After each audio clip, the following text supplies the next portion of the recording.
How to create a private server in Roblox. Hey guys, welcome back to the channel. In order to create a private server, first of all, tap open and log in into your Roblox account. Once that is done, you have to choose the game in which you want to create a private server. Scroll down a bit and go to the servers option.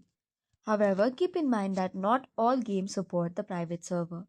But if it does, tap on create private server option. You will now require the coins which is called as Robux more to purchase this item which is to create a server.